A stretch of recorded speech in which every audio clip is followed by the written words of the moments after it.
4. Black crow in the sky, dropping doo-doo in my eye. I'm a big boy, I won't cry. I'm just glad that cows can't fly. They've got a crow problem here in Essex. I've been talking to some of the people. They make a mess, they break branches. The branches go into the pool cover and all over the yard. On the garbage days, if the people put their garbage in plastic bags, they break them up and spread it all over the yard and the road and everything like that. How do you feel about the crow problem in Essex? Drives me nuts. How do you feel about the crows? How do I feel about it? Yeah. We don't like them. Nobody likes them in town. What do you think we should do about them? Put them all in jail, maybe.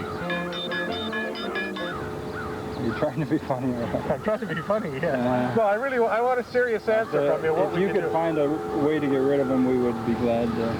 Thousands in the trees. I walk to work, I walk home. It's a shower in the morning coming to work. And it's bad. It's been about 3 years now.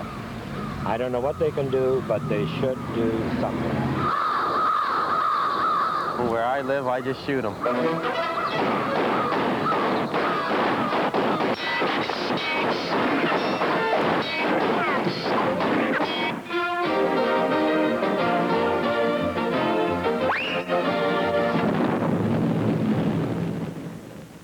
Not everybody in Essex hates crows. I'd like you to meet Mrs. Malash.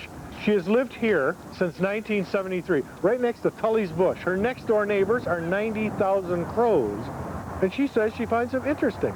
Yes, I do. They're quite interesting, Bob. Every year they come back on October 11th, and they're like working people. They're here in the morning, and they leave, and they come back in the evening. They fly away and go to work. That's right. How about noise? Well, they're only here at nighttime. Don't they make noise at night? Yes, they do. It's sort of like a soft crowing, I suppose you would call it. Caw, caw. Caw, caw. Don't they drop stuff on you? Well, they're gone all day, so they're not here. Are they a health hazard?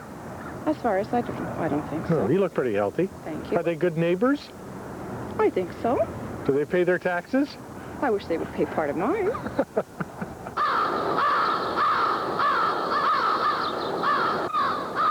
Essex County is big on art. This thing right here is particularly dedicated to the crow. It's called the Crow's Roost. Jim, can you get a picture of this?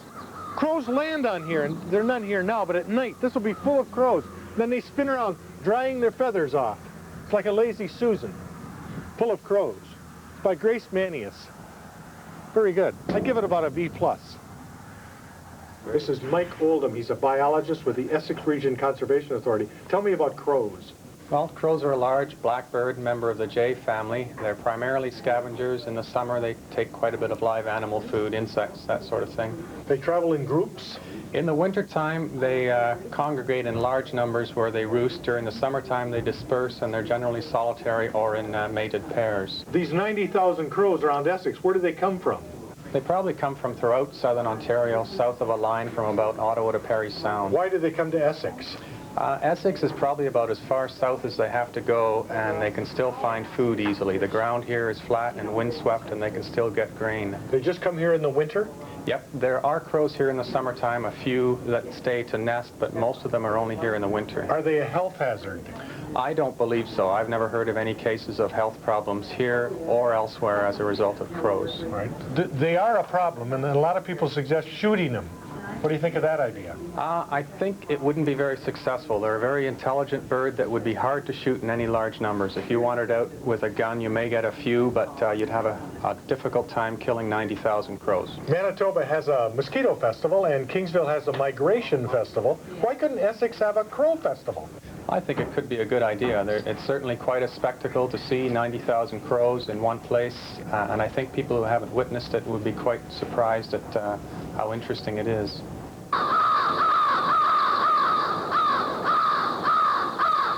There's nothing like taking a train when you travel. I took a train once, but they made me put it back. You know, the service here is improving. It used to be bad, but now it's atrocious. Which reminds me, you don't look so good either. I'm here with another kind of expert. This is Stacy Cowper. She's in grade 5. She made a speech to her class about crows. Can you tell me some things that you told your class? Well, I didn't know that crows could mate for life. That means you only take one girlfriend, not like my brother. Thank God he's not a crow. What else? Well, crows are very intelligent and clean birds. That also leaves out my brother. Your poor brother. Anything else? Well, I didn't know that crows could talk like people. Oh, that's very interesting. Thank you very much. Well, Bob, why don't you come back and join me and my friends scare the crows away tonight? You want me to be a scarecrow? Yeah.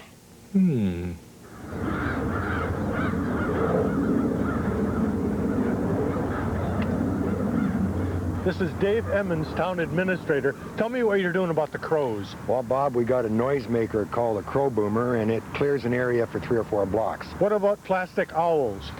We've thought of it. They're not as effective as everyone thinks in that they get used to them. How about shooting them?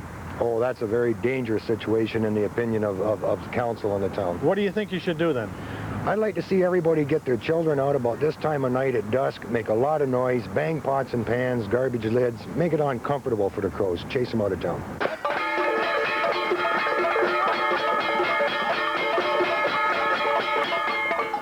Surely man and crow can coexist, because they were here long before we were. Thank you for watching, and I hope you have learned something. This is Stacy Cowper for Boggs Muggs signing off. Did you hear anything? No.